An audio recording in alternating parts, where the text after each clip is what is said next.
Nikki Haley offering her resignation to President Trump. He has accepted that resignation. He has just spoken at the White House moments ago. Both of them took an opportunity to speak. It comes as a shock to Washington insiders. No one knew leading up to this announcement. She let her staff know as of this morning. The president and Nikki Haley meeting inside the Oval Office, and both shared their thoughts on this breaking news. Let's listen. Done very well. North Carolina, South Carolina, Texas, Florida, Puerto Rico, so many places. And we have another one coming in, a big one, much bigger than they anticipated a week ago, 7 days ago. I heard for the first time there was a very small drop of weather that looked like it was forming, and now it's pretty close to a Category 3 if it's not already a Category 3. So we are very well prepared. FEMA's ready. We're all ready. Spoke with Governor Scott. Spoke to everybody that you have to speak to, and I think that hopefully we'll get lucky, but maybe that won't happen. But we're prepared. I wanted to do this because Nikki Haley, Ambassador to the United Nations, has been very special to me. She's done an incredible job. She's a fantastic person, very importantly, but she also is somebody that gets it. She has been at the United Nations from the beginning with us, right from the beginning, and worked with us on the campaign. It's been really a long time, very intense, and she told me probably 6 months ago, she said, you know, maybe at the end of the year, at the end of a 2-year period, but the end of the year, I want to take a little time off. I want to take a little break. She's been a very successful, as you know, governor of South Carolina for 8 years, and then she did this, and this is possibly even more intense with what's going on in the world, and very dangerous and a lot of things.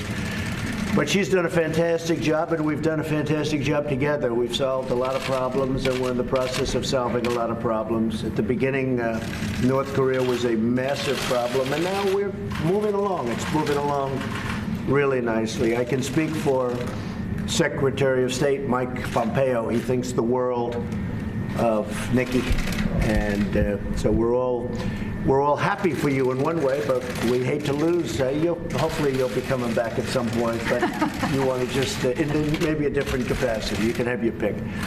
But I just want to let you know. So at the end of the year, Nikki will be leaving, and we'll be in constant touch. I know that. Whenever you have any ideas, you're going to call me because you know all the players. And that was really the thing I think she did best at the United Nations. She got to know the players. She got to know China, Russia, India. She knows everybody on a very first-name basis, and they like her. Except for maybe a couple, which is normal. Right? They can't all like you, but they do. They really like her, and I think maybe more importantly, they respect her. So, Nikki, I just wanted to tell you that we will miss you. We'll be speaking all the time, but we will miss you nevertheless, and you have done a fantastic job, and I want to thank you very much. Thank you. Thank you very much. Thank you. Well, I want to say, first of all, I want to thank the President for just, allowing us to come out and talk to you this way. It has been an honor of a lifetime. I said I am such a lucky girl to have been able to lead the state that raised me and to serve a country I love so very much has really been a blessing, and I want to thank you for that. But I'm most excited. Look at the 2 years. Look at what has happened in 2 years with the United States on foreign policy. Now the United States is respected. Countries may not like what we do, but they respect what we do. They know that if we say we're going to do something, we follow it through, and the President proved that, whether it was with the chemical weapons in Syria, whether it's with NATO, saying that other countries have to pay their share. I mean, whether it's the trade deals, which have been amazing. They get that the President means business, and they follow through with that. But then if you look at just these 2 years at the UN, we've cut $1.3 billion in the UN's budget. We've made it stronger. We've made it more efficient. South Sudan, we got an arms embargo, which was a long time coming. 3 North Korean sanctions packages, which were the largest in a generation, done in a way that we could really work towards denuclearizing North Korea. The Iran deal, bringing attention to the world that every country needs to understand you can't overlook all of the bad things they're doing. You have to see them for the threat that they are.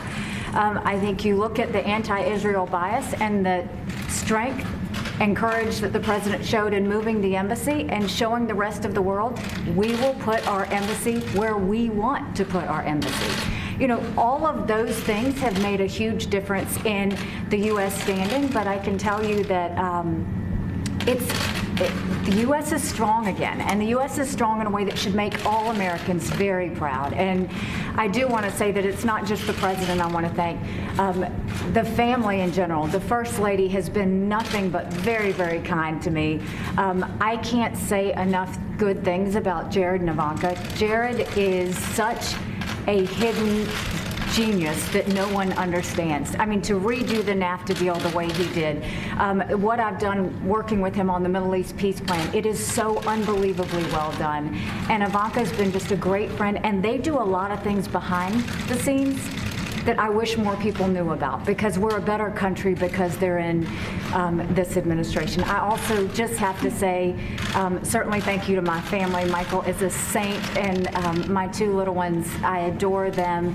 And to Team USUN. You know, they sacrificed a lot. They put a lot of time and energy into it, but they have a lot of heart and really wanted to make America proud. And so with that, I'm not leaving until the end of the year. My goal is that we make sure that everything is in good place and for the next ambassador to come in. But it's a great day in the United States, and I'm proud to have been part of the team. Now, I don't have anything set on where I'm going to go. I think that the main thing was I was governor for 6 years, and we dealt with a hurricane, a 1,000-year flood, a church shooting, a school shooting. There was a lot. And then to come in and do 2 years of Russia and Iran and North Korea, it's been 8 years of intense time, and I'm a believer in term limits. I think you have to be selfless enough to know when you step aside and allow someone else to do the job. So thank you, Mr. President. It's been an honor of a lifetime.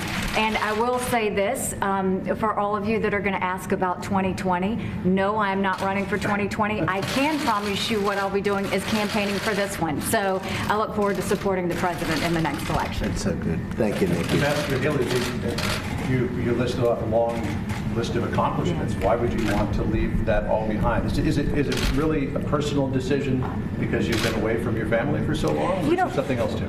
My family is very supportive. So no, there's no personal reasons. I think that it's just very important for government officials to understand when it's time to step aside. And I have given everything I've got these last 8 years. And I do think that sometimes it's good to rotate in other people who can put that same energy and power into it. So there really is, a lot of people are going to want to say there's a lot of reasons why I'm leaving. The truth is, I want to make sure that this administration, the president, has the strongest person to fight. It was a blessing to go into the UN with body armor every day and defend America. And I'll always do that. I'll never truly step aside from fighting for our country. But I will tell you that I think it's time. And Mr. President, why make the announcement now as opposed to after the midterm? Well, Nikki's going to be staying till the end of the year, which will be just about 2 years. And I just think, and I was just, as Nikki was speaking, I was thinking when we came into office, it was almost inevitable in the minds of many that we were going to war with North Korea. If you ask President Obama, I'm sure he'll tell you that that was by far his biggest problem when we sat and met right here. But that looked like a real problem.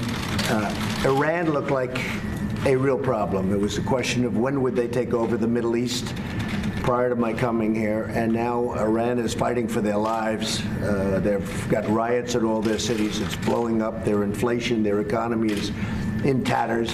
And at some point, they'll probably come and want to make a real deal, not the deal that they made, the ridiculous deal that they made. That was unacceptable to me.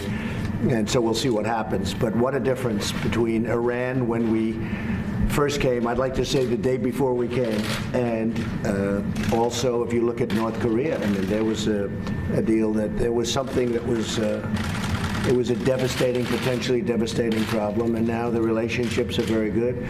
Secretary of State Mike Pompeo just left, had a great meeting, also was in China, also spoke to many of the Asian leaders or went there and had some good meetings, but had a really very good meeting with North Korea. and Chairman Kim, and we've just made a lot of progress on so many other fronts also. And I think the world, as Nikki said, the world is really respecting the United States again, much more so than they have in many, many decades. We are respected again, that I can tell you, very much respected again. And people want to be on our side. Even if you look at the votes in the United Nations, I mean, votes that we would normally get no votes, we're getting very strong votes now. So I just want to thank Nikki, and I thought this would be an appropriate way of doing it, because when you write it out on a piece of paper that, you know, Ambassador Haley will be leaving, and you say nice things, people say, well, what's going on? This is the right way to do it. And when you really think somebody's done a terrific job, I felt this was an appropriate way of doing it, and we both liked it. So I just want to thank the ambassador. I just want to thank Nikki. Okay.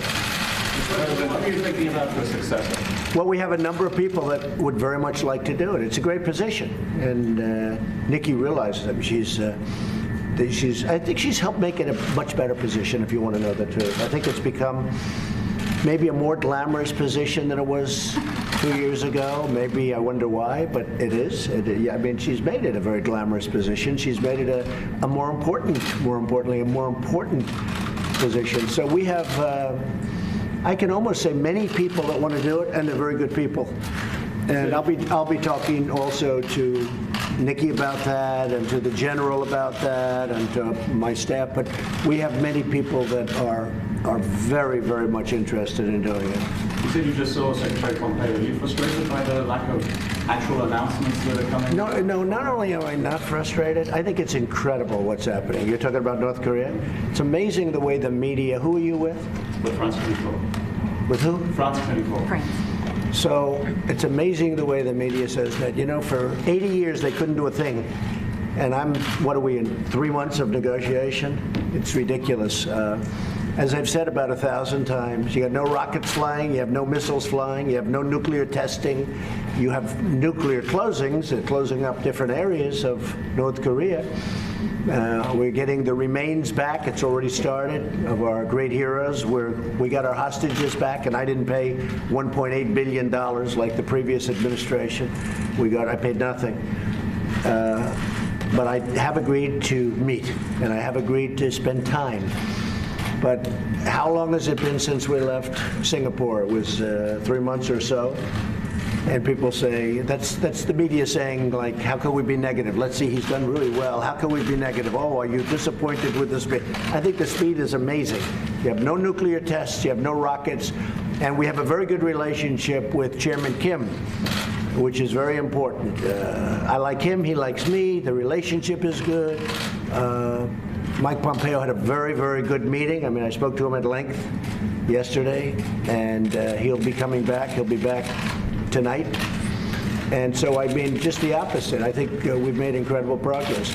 Beyond incredible. Beyond it. I don't think some of the press, some of the press really covers it accurately and right, but some of the press really doesn't. Yes, John? Do you want to take this opportunity to tell us when your next meeting with King will be and where it will be? Well, it is happening, and we're setting that up right now. That was part of the reason that Mike was going over to meet. They're setting up the meeting, and we'll be announcing that probably a different location. Singapore was fantastic, but we'll probably do a different location. Can you get it to Mar-a-Lago? He'd probably like that. I'd like that too. I think it would be good, but we'll see. We're talking about 3 or 4 different locations.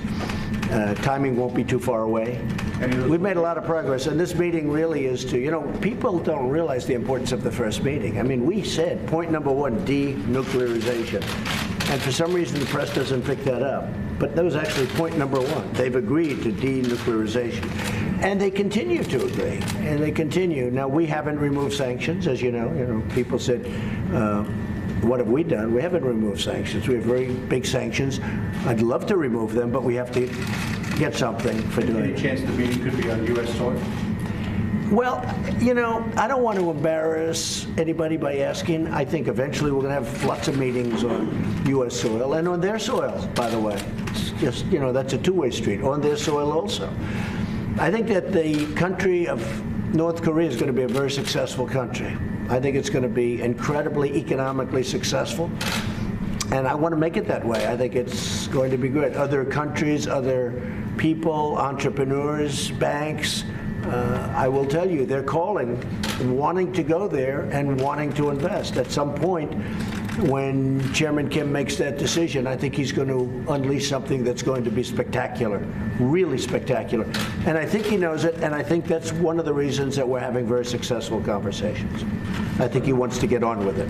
Mr. President, when will a successor Yes. to Ambassador Haley be named? Excuse me? When will a successor to Ambassador Haley be named? When? What is it? When will a successor be named? Oh, I would say we'll name a successor, I don't know, within the next 2 or 3 weeks. Maybe sooner. Mr. President, have you spoken to the Saudis about the missing weapons of President? I have not. No, I haven't. But I will be at some point. What do you know at this point? I know nothing right now. I know what everybody else knows, nothing. Just What's your response to Hillary Clinton saying last night's swearing in of Judge Kavanaugh was more a political event than it was a national event? I guess that's why she lost. She doesn't get it. She never did. I knew that a long time ago. Hillary never got it. That's why she lost. Anything else? Sir, the midterms are in 4 weeks. Yeah. What's your prediction right now for the GOP, and how's your stamina out on the campaign trail? I think we're going to do well. What you people would say, I guess, if you saw there was a 5% drop-off, you'd say there's something wrong with the president. You would say, but no, I'm going to Iowa tonight. We have a big, big crowd. I'm going to make a big announcement tonight, by the way, in Iowa. We're going to be making a very big announcement. And I have to say the farmers are so thrilled with the USMCA, the new agreement. I don't use the word NAFTA because NAFTA was a disaster for our country. NAFTA, we lost millions and millions of jobs, thousands and thousands of factories and plants, and bad for farmers. You look what happened. Farmers over the last 15 years, it's only gone down. Now they're going to go up. We just opened up Mexico. We just opened up Canada. And it's great for our farmers. But I'm going to Iowa tonight, and we'll be talking a little ethanol tonight. And got some great things planned. And speaking of that, I will say, if you look at industries, the steel industry in this country is back like nothing I've ever seen before. In a period of 6 months since we started doing what I'm doing, the steel industry has literally revived. U.S. Steel is opening up 8 plants. Nucor is opening up. The steel industry in our country is really, really hot. So it's really been great. But I'll be going to Iowa tonight. What about Secretary Pompeo's meeting in China? How did that go? Very well. Very well. No, we're very well. We have a very good relationship with China. But you know, they took out $500 billion out of our country for many years, each year, and we just can't let that happen. This should have been talked about by people in this chair for many years. Look, for years and years, they were taking out $200, $300, $400, and even $500 billion a year. We helped rebuild China. If we don't do that, China's not where they are right now. And that's fine with me, but we're not doing it any longer. You promised more tariffs on China if they retaliate. Oh, sure. Absolutely. Are you going to go forward with that? 100%. If they do that, if they retaliate, what does retaliate mean? They've already retaliated. They've taken out $500 billion. I think that's the ultimate retaliation. Now, look, China wants to make a deal. And I say they're not ready yet. I just say they're not ready yet. And we've canceled a couple of meetings because I just say they're not ready to make a deal. We can't have a one-way street. It's got to be a two-way street. It's been a one-way street for 25 years. We've got to make it a two-way street. We've got to benefit also. Okay? Thank you. Any other questions? So I just want to finish because this is really the pure reason for this is, Nikki, you've been fantastic. You're my friend. And I just, on behalf of the country, I want to thank you for a great job. Thank you, Nikki. Thank you very much, everybody. Thank you. Thank you. Thank you.